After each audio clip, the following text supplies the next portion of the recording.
All right, what's going on, everybody? Welcome back to the Coffee Q&A, your daily dose of coffee Q&A, Monday through Fridays, or at least most Monday through Fridays, 10 a.m. Eastern. I'm your host, Jay, here on the onocoffee channel. Thanks for coming in. And Bibendum says hello. So how y'all doing today? Today, we're going to be talking about something that have been thinking about for a while. So if you might have noticed on the title, it's called Can It Cano? And it's something I've been thinking about for a little while of doing, where we're taking different beverages that I see out in the marketplace, mainly because I'm interested in the beverages themselves and trying them. And, it would be ridiculous for me to go out and buy all these drinks just to drink them. But I thought, well, if we use it for the show, it'd be all right. So how's everything? Good morning to you, Mom. How is everything going up in New York? And so today our first beverage is this thing called coconut milk drink from a company called Buen Provecho. Buen Provecho is a saying in Spanish that you say before you eat. It is a company based here in Landover, Maryland. You can kind of see on the label, it says Landover, Maryland. But this is a product that's actually made in Vietnam, right? So Vietnam, the home of Robusta coffee around the world. But I was noticing that I think there's little chunks of like some kind of pulpy matter. You can kind of see it there, right? I don't know if it's like a gelatin or like a coconut gelatin, which I really love. But I thought, let's see if we can make Americano out of it, right? So, but the thing is, it's a coconut milk drink. So if you're using a milk type of drink or beverage for your Americano, where you're mixing it with, what do you call it? With espresso, can it be an Americano or is it just a latte? I don't know. Let's find out. Okay, so what is an Americano? So Americano is typically a beverage where you're taking shots of espresso and mixing it with hot water to make kind of like an Americano style drink. And evidently, the whole story behind Americano was that American soldiers in World War II fighting in Italy wanted to have coffee, but we're used to brewed coffee. They go to the Italian coffee bars and they're like, we need a coffee, and they give them an espresso, which they're like, no, that's just too much for us. We want our style of coffee. So eventually the baristas in Italy started to mix the espresso with the water to make an Americano. Now, there are some discussions in the coffee sphere about Australians who make something called a long black, and they make great pronouncements about what is a long black and what is not a long black. And I say to that because it's just ridiculous, right? Their whole idea is that you take the espresso, put it in a cup, mix it with water, that's Americano. Their thing is that they're superior because they're like, we take water and then we shoot the espresso on top. Whatever, man, whatever. Your long black is just an Americano. We were here first. Yeah. I'm not so patient with Australian coffee culture. I'm not. I'm just going to say it right now. Just say it right now. I made a video about that. Anyway, how we make it at Spro is we take the hot water and we float it on top. And that's the way that I was taught many years ago. I remember one of my favorite memories of starting out in coffee was I was at my mentor shop, a place called Heinz Public Market Coffee in Eastlake, Seattle. It's no longer there. It's been gone since 2005. But in those years, I would sit there 6:30 in the morning before crowds really started coming, and I would have. Then they used Illy style cups, but basically the 6-ounce cappuccino cup, 6 ounces of water, or just about 4 ounces of water. Pull the double shot right on top of it. I love this. This is if you were to ask me what really is my favorite coffee drink, this is probably it. Especially if it's done right and well, meaning that your espresso is nice and rich with good body, with chocolate notes and fruitiness and nutty finish. Man, maybe even add just a little bit of cream, half and half cream, and just that, and I mean just a touch. And what I mean by that is you're going to put the hot water in. You put the hot water in here. Then before you pull the shot, you just add a touch of half and half cream, and then you pull the shot on top, and it's brilliant. It's brilliant. It's one of my favorite drinks ever. And the espresso that we blend at Spro is really meant to evoke those memories of those days. Body, cacao, nuts on the finish, and a nice, like, fruity, maybe even blueberry fruit kind of tone coming through. To me, that's espresso heaven. Espresso heaven. So we're going to try that. Hopefully I have the chops today to pull a correct shot, which sometimes works, sometimes it doesn't.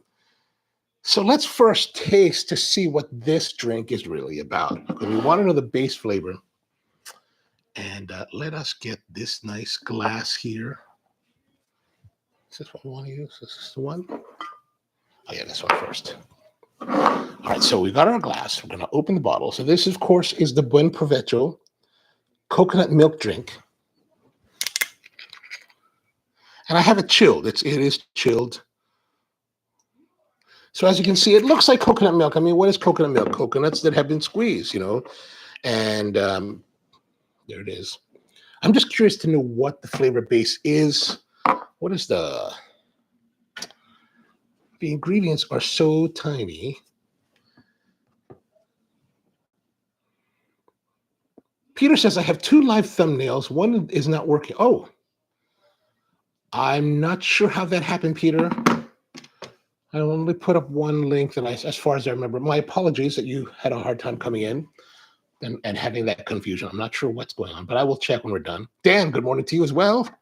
So here we are. We've got our ingredient list. I don't know what's on the ingredient list. I have to read. This is what we've become. This is what we've become in modern times. Oh, this is a terrible product. We have coconut milk, sugar, so it is sweetened. The nata de coco, so that is the cocoa. Oh, sorry. We have the water, coconut water, coconut milk. Oh, water, coconut milk. So just a little bit of coconut milk compared to the water and the coconut water. Some sugar, some nata de coco. So that is the little bits and pieces that we saw there, the nata. And then there's also maltodextrin. I think, and the and the microcrystalline cellulose, I believe those are going to be giving it some kind of body and texture. Sodium carbomethyl cellulose, or maybe that's one giving it. The celluloses, I think, are the ones that are giving it, and the artificial. And then I think the polysorbate 60, I think that's more of a preservative type of thing. So perhaps not the truly, purely healthy drink that we'd like it to be. It tastes like coconut milk. Actually, it tastes like coconut ice cream. All right, that's fairly pleasant. That's fairly pleasant. Now, what we're going to do is we're going to make the Americano. See if we can make Americano out of it. But first of all, I want to show you like what is an Americano, right? And as I like it. Now, one of the things that I like to do is here at the espresso machine, I prefer that we pull the shot directly into the vessel that we're serving the coffee in, right? Let me just adjust this a little bit. So there's a little more headspace here at the bottom. Now I'm planning to use this cup, and that should fit with the spouts. Now the problem here, the spouts, you can see are now below the lip, so it makes it tricky to get out. And if you're going to fill it with liquid, it's going to be difficult to get out. So in that case, we're using the portafilter from La Marzocco, the newer one, that you could just remove the twin spouts. So that's a lot easier. You can also use naked portafilter. So at Spro, we would actually use the naked portafilters as well. Now, one of the things about this particular La Valentina E61 machine is that the headspace between the drip tray and the spouts is relatively small. I mean, it is a machine designed for espresso. So you're really using espresso cups. So there's plenty of space for that. Espresso cups, cappuccino cups, also very much plenty of space to work. So no issues there. The issue comes when you're trying to make larger drinks, Americanos and stuff like that. When you're moving into 12 ounces or 16-ounce drinks, in the case of some shops, you need more space here. And so the newer generation of machines, let's say like the La Marzoccos, professional machines, tend to have a lot more space here so that you can fit larger size cups. And some of the other machines that are actually designed for more Main Street style of coffee houses, they even have even higher distances between the two, and you'll see them have like little shelves that either fold down or you can set a shelf on so that your fall distance between the spouts and the espresso cup won't be like so dramatic, right? Because the idea is that there's going to be some level of oxidation as the espresso falls through the air. Now that's a very particular kind of thing that I don't know if it really does have that much effect, because I haven't really used those type of machines very often. For me, it's been mostly La Marzocco. And then this little tiny machine here, which has been a workhorse. You know, like I said, I don't know if I told this before, but I bought this back in 2003, and it's still running. I did with the pump at one point. Basically, the vibratory pump ran out of liquid. I ran out of liquid water from the water supply, and it ran dry, and then it basically wasn't working. And so I bought a whole nother pump, put it in, got it to prime correctly, and then it worked. Then I realized that it's not that the pump had failed, just that I didn't prime it correctly. And I was like, well, there goes all this money, that much, like maybe $50, and all this time, while I could have totally have rectified it. So now just remember, if you have a vibratory pump machine and you run it out of water inadvertently, you do need to prime that pump again.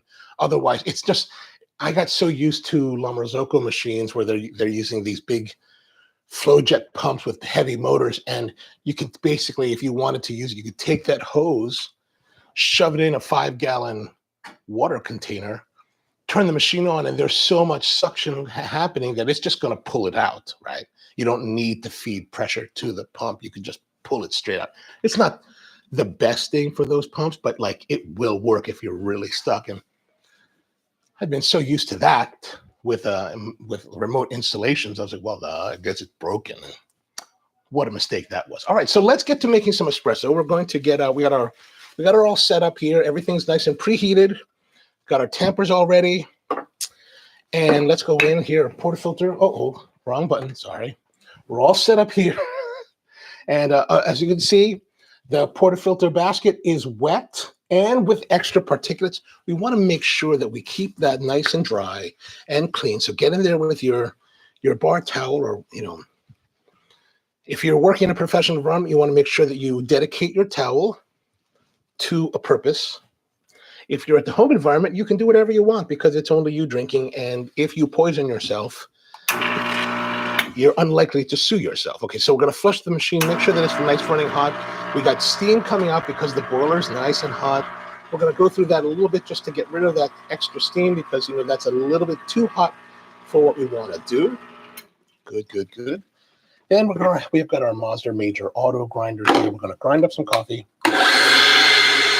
Now, this is actually the very first grind that I pulled on this machine today, so I can smell some nice fruity tones, but we want to pull the shot here just to see and make sure that we're, you know, fully in any kind of coffee that may have been left in the ground and in the burrs from our last use. We want to get that out of there because, you know, it's been a little while, and we want to make sure that we clear out that and get through all of that. All right, that's not going to be a nice shot, but we're just going to go with it anyway because really it's just a matter of making sure that we're getting all of our old grinds out rather than necessarily making the best shot. Flush the group head before you insert and brew right away. Then there's always about 5 seconds to get your cup underneath, so you don't have to worry too much about that. That's really true if you actually have done everything relatively correctly. It's going to give you enough time because there's enough pressure. Now, this shot looks terrible. We're going to stop that right there because look at, there's no kernel buildup. It's just terrible. This is probably because the coffee, we still had some ground coffee inside the burrs, and yeah, not so pleasant looking. I mean, here, have a look at this one. Look at that. There's like no crema on that. Just terrible.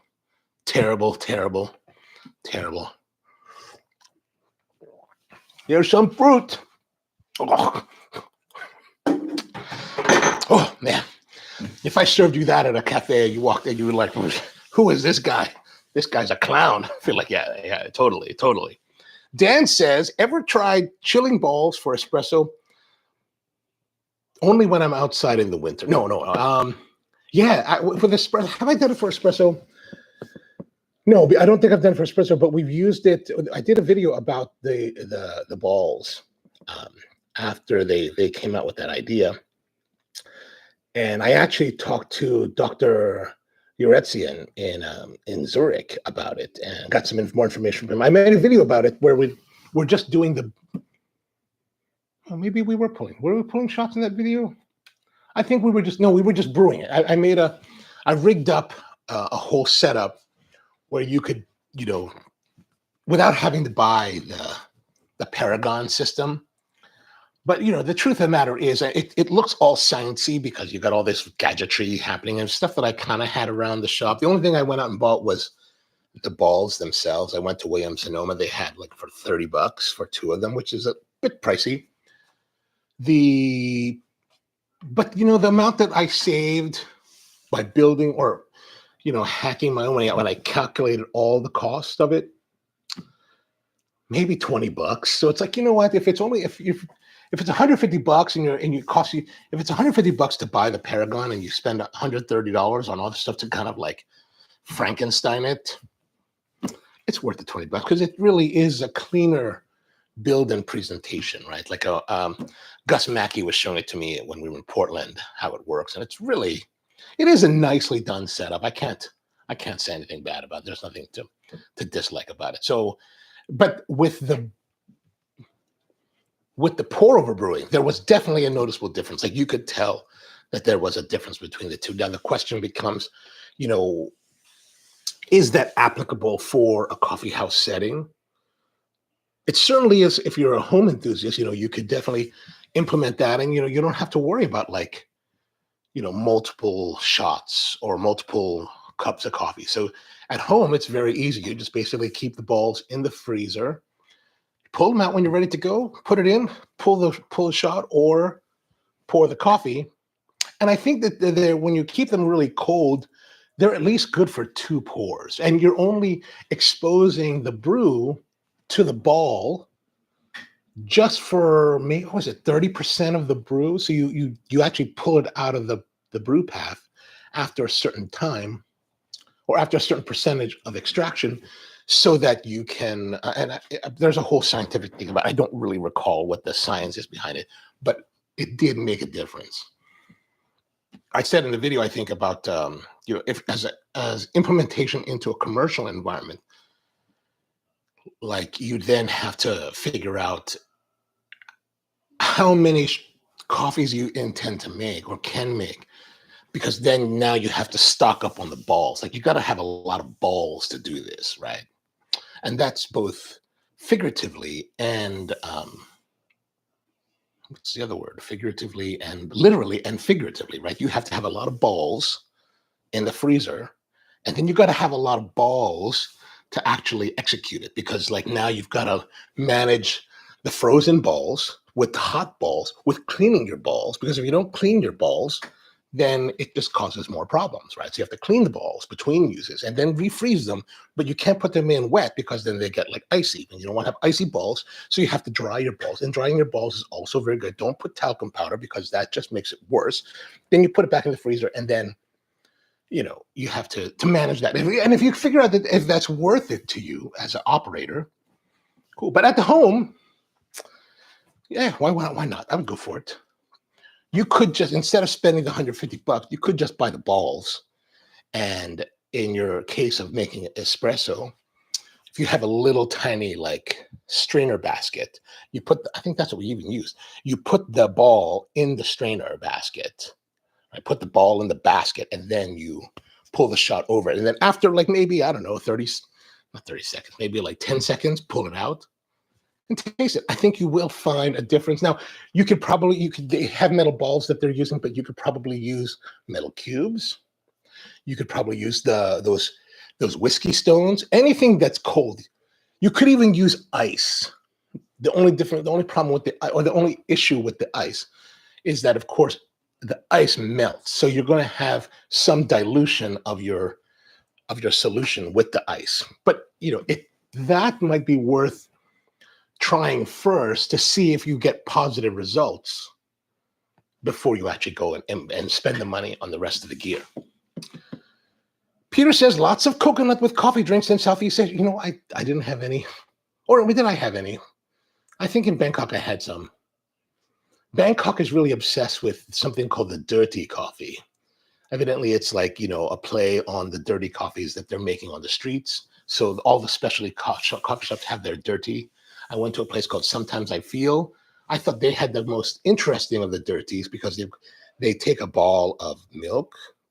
Is it milk or coconut milk? Anyway, they take a ball of milk and then they put it in milk and they put the shot of espresso in it. So it's all like melting and mixing. And it was actually quite nice. I was really enjoyed that. George is with us. What's going on, George? Sorry I missed the end of last night's show, but no worries, man. No worries. Always good to have you. Okay, so let's go back here to our espresso.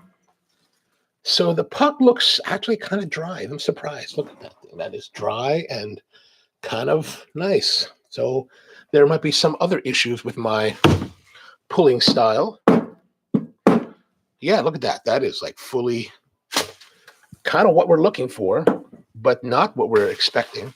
Let us pull one more shot just to make sure. Now you can't really see it on camera. Let me zoom out a little bit more so you can see it. But I am a little bit concerned, as you guys might be in your own espresso worlds, because you can't see that there. The hopper, I'm trying to push this arm up. That's not working. Anyway, the hopper itself is maybe this is how much coffee is left in the hopper.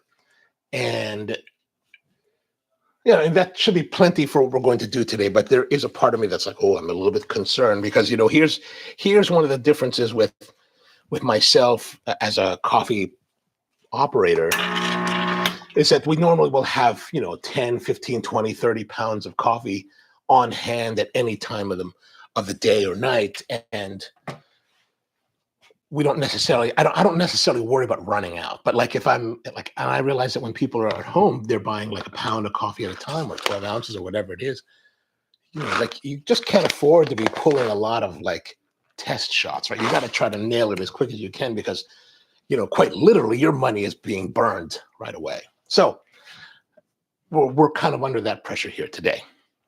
All right, so let's see here. Let's grind some more coffee. Maybe I should just move this out of the way.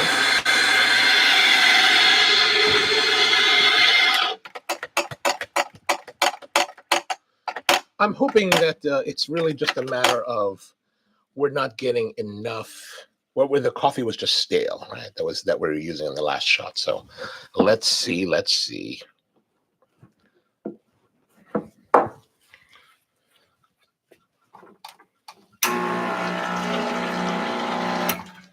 Okay, let's pull.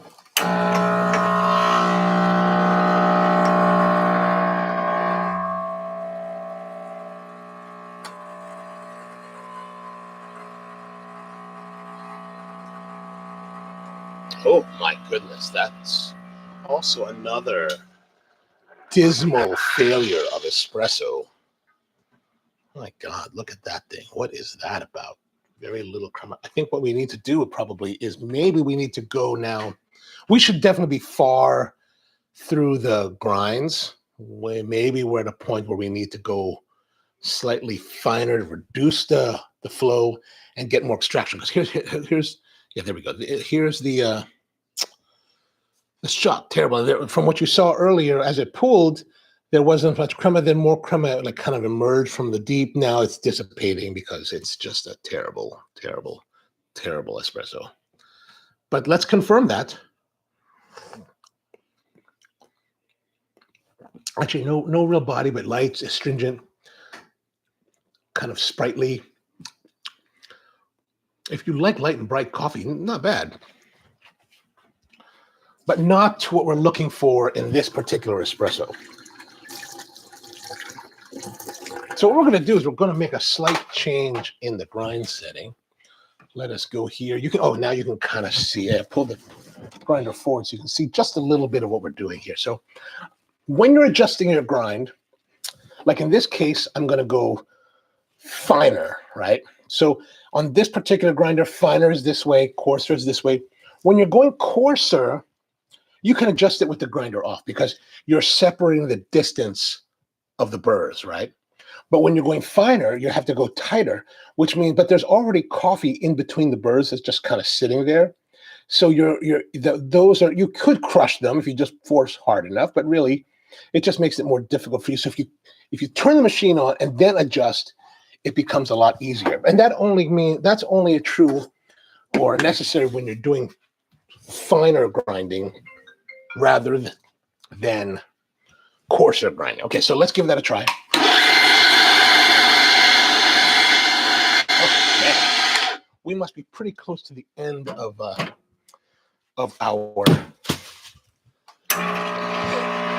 threading because that was actually rather difficult to turn. And I was only able to nudge it just a little bit. So let's go back and see what we can do here. See if we can make some magic happen before we actually pull our coconut Americano or run out of coffee. Which at this moment has become a very real concern. All right, here we go. Here we go. We're going to put this here.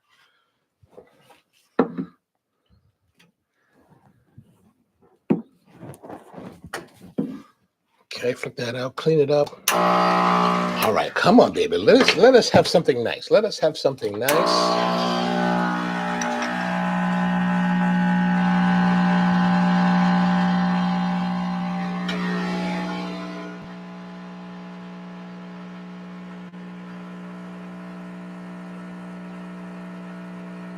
Oof, this is just not my day. This is not my day. Look at this.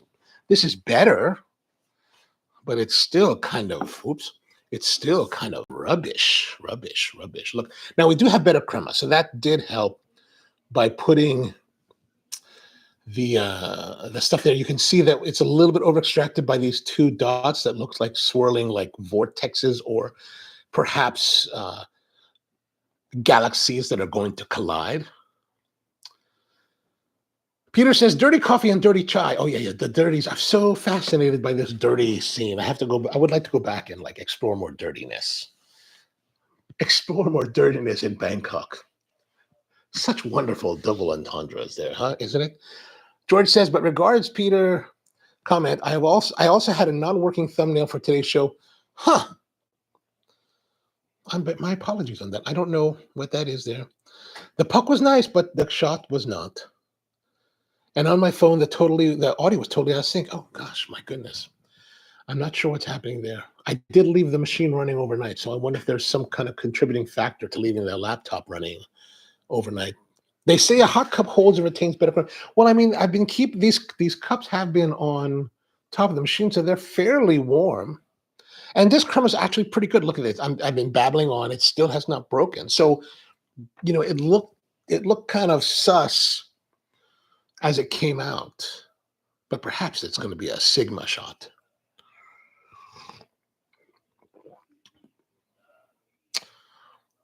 Not much body, but it does have the brightness, which is not the intention, but it has the brightness of, I think, what very modern coffee enthusiasts would like. Actually, that's got a really clean, bright, nice, clean brightness that is actually very clean on the palate. As it dissipates, it doesn't leave any kind of aftertaste. It's actually, for a bright espresso, that's actually kind of pleasant.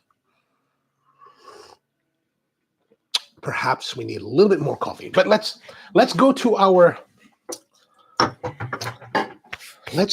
drink now, because I probably only have maybe 3 shots left at the most. So we're going to take our Buen Provecho coconut. Now, there is some nata de coco that's floating around in here, so we need to shake so that we get it into suspension. And oops. So I'm going to pour out, I guess, almost all of it. Or I'll save some of it to drink later. Okay, so we've got this much here. We're going to pour it directly into the glass because, with the problem with you using glass and milk, you've got all this. If you keep moving, it gets this coloration and it doesn't look pretty. You want to, because part of what we're doing is trying to make it look pretty. Now, we also have some bubles, some burbujas here. We want to make sure that we break those up because I think they will affect, oh, you gotta be careful not to touch the sides of the glass. At least get them out of the way so that we'll try to see if we can get a nice clean brown on top, right? Okay, so now let's go and prepare our shot. Back though, that's nice. Gonna go back and rinse. Now, whenever I rinse, I always just lock it back in and allow the liquid the water to come out, because if I start to move around the work area, the drips will get over everything, and then now I have to wipe again, and that just slows down the pace and interrupts, your flow. So, all right, so wipe it all out, make it sure nice and clean. Grind away. I'm gonna go for a little bit more coffee in.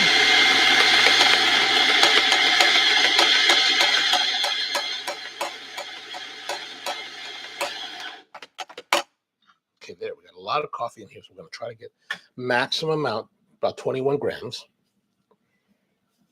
Now, to be honest with you, this is the same coffee in this hopper that we used the last time. So however long ago it was that we did a last episode with espresso, that is the same coffee. So there is, and because the hopper is rather large, there is some staling, I'm sure, going on there. And you might be wondering, like, why do you use such old coffees on your shows? And part of that is because, part of it is a practical reason. I have them, so it's like we need to use them other than throw them away or something. But really, it's also about showing, let's see how older coffees, stale coffees, perhaps will perform if you use it. So instead of being caught up in this thing where, like, you feel like, oh, maybe I have to throw it away now because it's, I don't know, however many weeks old, there could still be value and life to it that you can enjoy, right? Okay, so let's go and flush our group head. We're going to insert and then brew and then pull remove your spouts. We don't need that for this one. I'm going to station the cup closer so we don't have to reach so far. Okay, so here we go. Now we're going to float this on top. Come on, baby. Give it to me. Now, the idea for me with Americano is that we want to float the espresso on top of the drink so that we get a full coverage of crema. To me, the crema is one of the more beauty aspects of the coffee. All right, so we'll stop there. Our crema production was not very successful, and I'm not sure whether that's because of my poor shot pulling skills or because of other reasons, such as maybe the way that it interacts with the coconut milk is not so pleasant. Let us do some thumbnails. It's actually more light on this one. It's actually a rather, you can kind of see it here, right? But if you look here, I'll pull up the picture so you can see a little bit closer, but it's not a bad looking drink. I like the idea of it floating on top, right? So this could be something we could serve to the guest like this. Now, one of the problems is with this particular one, and I don't know if this is just, like I said, if it's just a matter of the coconut milk, the way it reacts with the espresso or something else, but it's not terribly pretty. And on top of that, that's kind of ugly. It's kind of god-awful ugly. Now, what would be a nice combination? Like maybe some kind of powder to go on top. Maybe what we could do is like do desiccated coconut that's been really finely grated so that could go on top to give it. But you're seeing some of this, like this, what is it? We would say this is like coagulation of the milk solids, I think, which it doesn't look appealing. Like you want it to look appealing. You want it to look sexy like this here. Huh? That's sexy. That's sexy. You're like, oh, that's kind of cool. Like you like that. I want to put them. And then you look here. You look at this, and you're like, I want to put it in my mouth. You look at this, you're like, I don't know if I want to put that in my mouth, right? Like that's not so sexy. Now you can, it's hard to see in the camera, but you can see the particulates of the nata de coco that's actually at the bottom. So that's kind of interesting. I wonder, you know, now it's beyond the scope of this particular beverage, but you know, in Filipino culture, we have or cuisine, we have these things called gulaman, as well as the agar-agar, and they can come in colors. So they're like gelatin pieces that have different colors. And I wonder, like, would it be kind of interesting to have this nata de coco or the gelatins dyed so that they would have a more, it would stand out more in the white, you know? But all right, so even though it doesn't look so tantalizing, I'll put it in my mouth and see what happens. So we're going to have a little bit of espresso mixed in with the coconut milk and the coconut milk at the bottom. So let's give it a taste.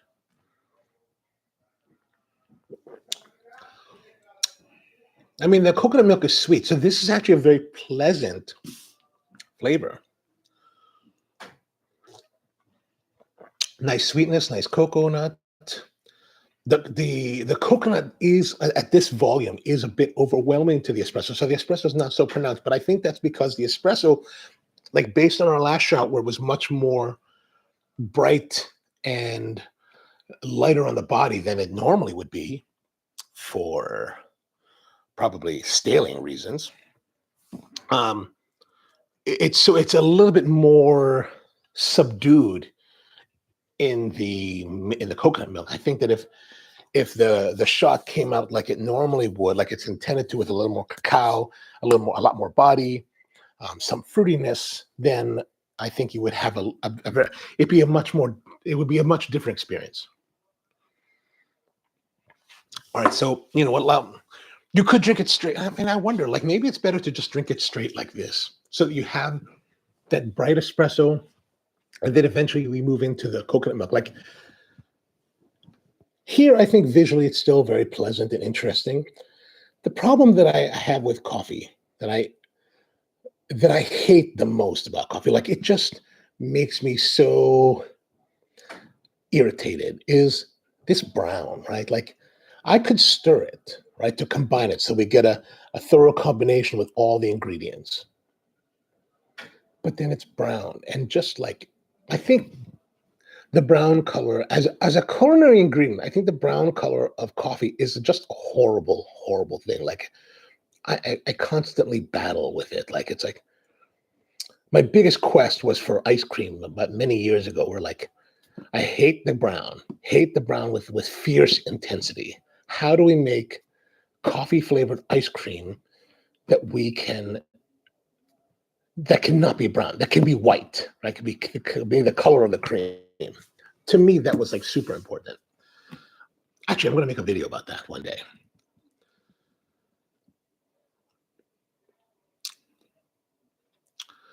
George says, if you plan to use any milk to add to your shot, isn't a bright flavor quality to your, you know, I mean, it could be, it certainly could be. But I find that a lot of times with modern, you know, specialty coffee, light Nordic style roasters, I find that the bright espressos clashes with the milk, like say in a cappuccino. Cappuccino is one of my favorite drinks. I think it clashes. I don't like the way it pairs with the milk. This one is not so bad, but that's probably because it's also sweetened, right? Milk is this is sugar added to it. So I think there's going to be something there too that enhances the quality with this brighter coffee. And George says, I actually had to navigate away and return to my homepage. And okay, yes. YouTube's never happy with me. They're always like, they're shadow banning me, as like a lot of YouTubers like to say. Yeah, my bias against brown is always shown. And I want to be upfront with everyone so that, you know, my prejudice is upfront. I don't like the brown of the coffee. It's not pretty. It's not pretty. Oh, so you guys clicked on the link and there was nothing in the nethers. Oh, sorry about that. My apologies. There's pandan coffee with palm sugar, which is similar. Oh, that sounds pretty interesting. And Dan says, I love the color of crema especially when there's yes, that I like, right? But I mean, don't get me wrong, I don't. It's not that I hate the coffee brown all the time. Like in that case, I love it. I love the brown, the reddish brown with the tiger striping. I think that's very pretty. It's when you're trying to use it with other ingredients that just makes me like insane. So like if I mix this, we get better distribution, but it'd be all brown, and I don't like that. Plus, also, I'm curious to know, like, what if you drank it without stirring it? What kind of flavor succession would you get? Would it be a better drink than just simply milk? Because if you mixed it and made it homogenized, you'd have a homogenized flavor throughout, right? But I wonder if this will give the drinker a more interesting experience. So we'll see. We'll see. Like there, that sip just had so on the top of the lips, on the top of the palate, was this mixture of bright coffee with some of the coconut milk, but underneath it, on the kind of falling down to my teeth, to my tongue, was the cooler coconut milk. Brought a little more sweetness, a little more dynamism to the drink. Oh, yeah, that's kind of interesting. And then you can slosh them together in your mouth to create a different experience. Oh, this might be interesting.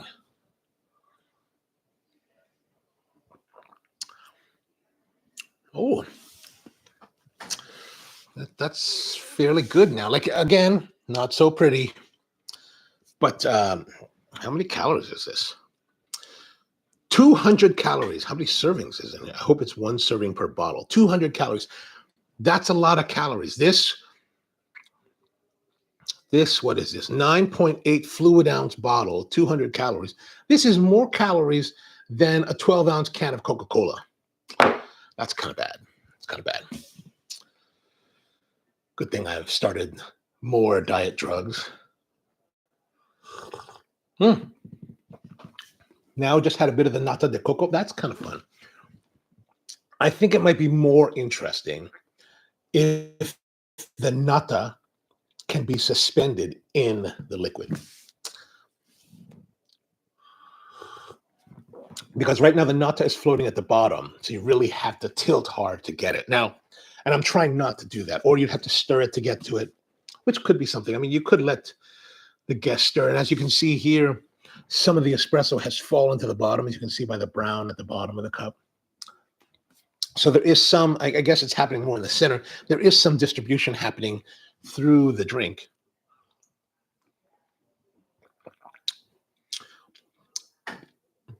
The more it becomes imbalanced to the coconut milk, it's becoming more fun. Actually, I would say it's more dynamic. Like you could mix it and have a nice, sweet, fun drink to drink, but it'd be very static. This is more dynamic. And I think if we were to ever offer this as a beverage at the shop, this is how I think we probably have to serve it. And I think by serving it cold, that's quite interesting.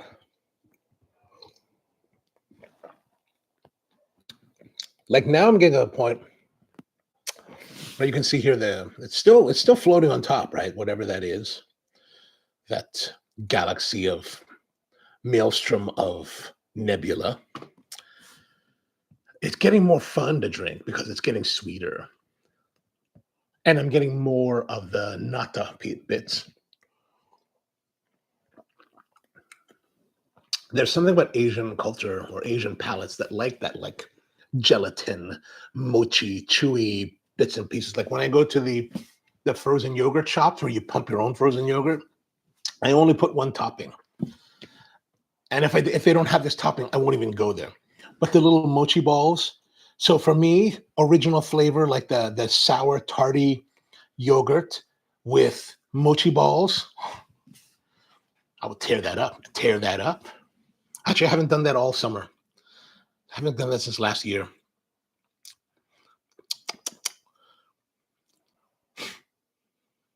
George says, nothing at all, despite the show being underway. So I missed, oh, my apologies. I don't know what happened.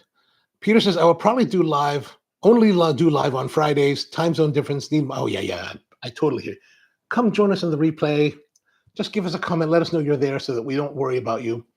But yeah, don't jeopardize your sleep, your relationships, or your work, your livelihood to hang out with chubby me. You know, that's not a good return on investment. Come back on Fridays, watch during the day when you have time, and then let us know what you think about whatever foolishness we're talking about. George says the glass you're holding looks cool, but when it's consumed, it has to be a challenge. You need to give a lesson to everyone who orders it. Oh, you mean like you mean as far as how to clean the glass? Yeah, that's something. Actually, currently, the way that we're thinking about it, when you come to the new shop, it won't. When you come to, if you order this, you'll have to come to sit at the bar, and that will be a much more limited offering. I like the chewy bits. Peter says, use the bubble tree straw to get to the nata. Oh, do I even have a straw here? Oh, I do have a straw. Not a bubble tea straw, but I think the nata is small enough. I have this old school Burger King straw. Look at that, Burger King. Come on, focus. Sometimes these, there you go, Burger King. Like this is like, I don't know, this could be 90s era Burger King.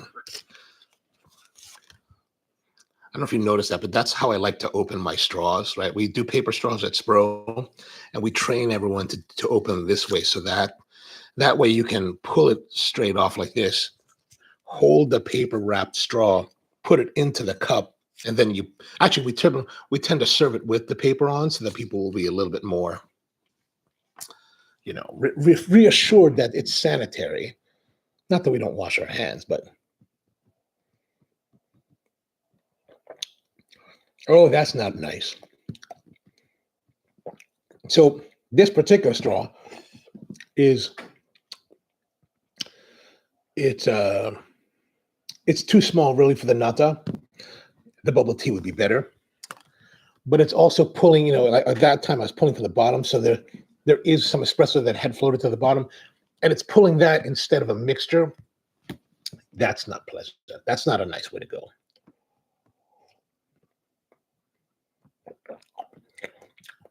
That is much better.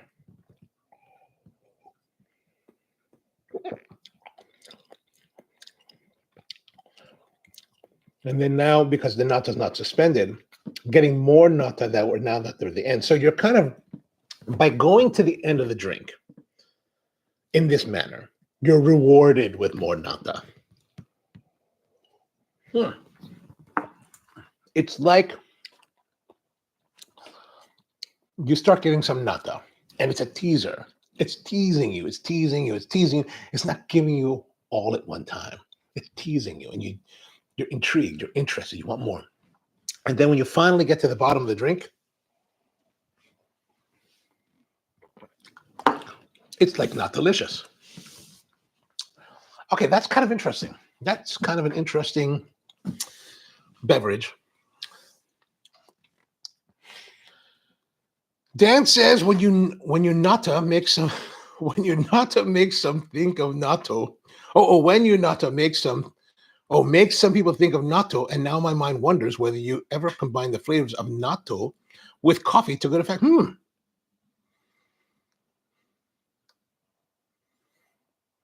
I don't know if I even like natto.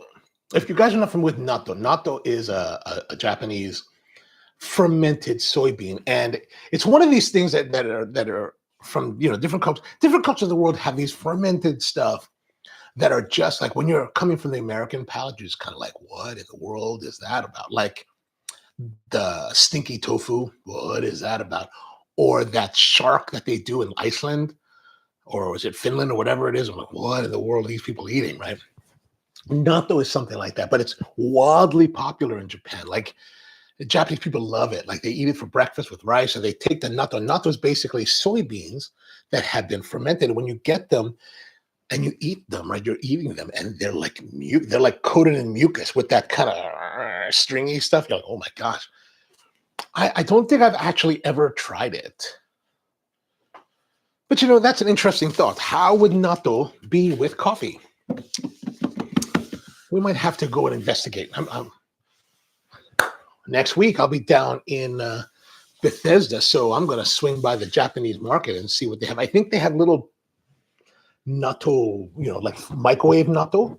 So I'll get some of that. We can try that in a week or two.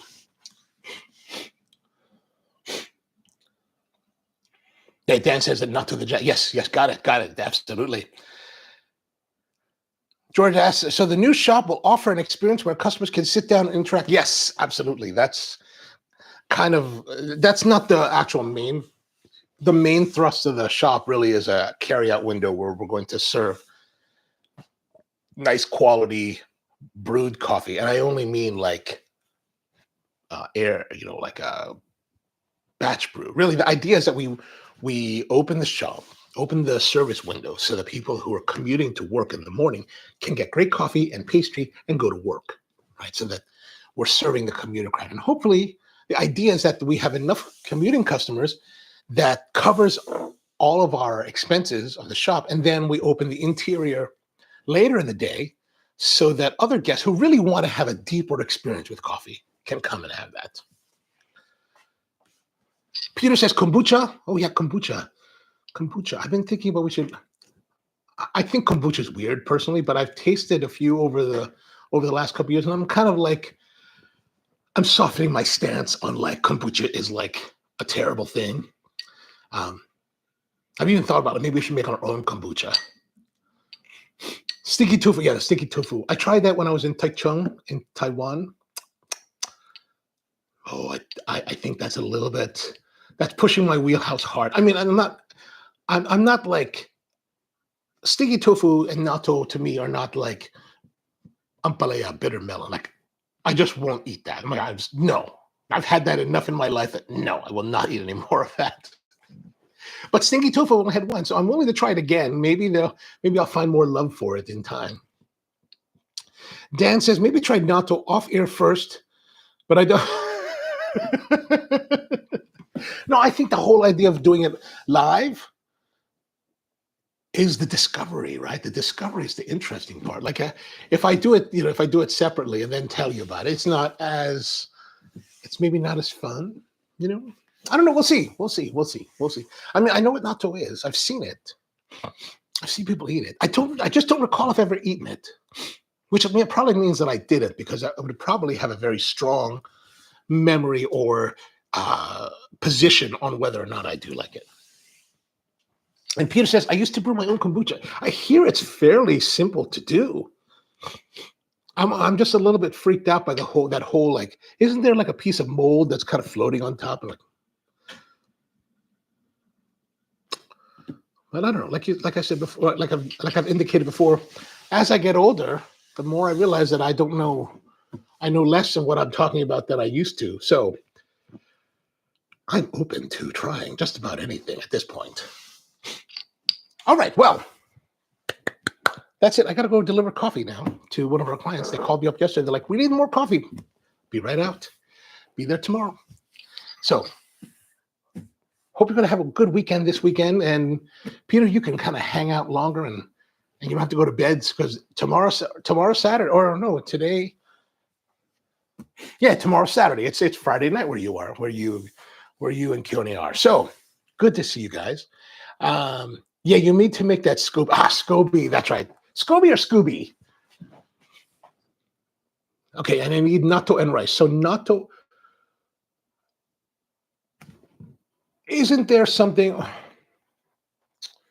I think Filipinos do this, and I think the Japanese do that. They take the steamed rice and they mix it with liquid milk or something.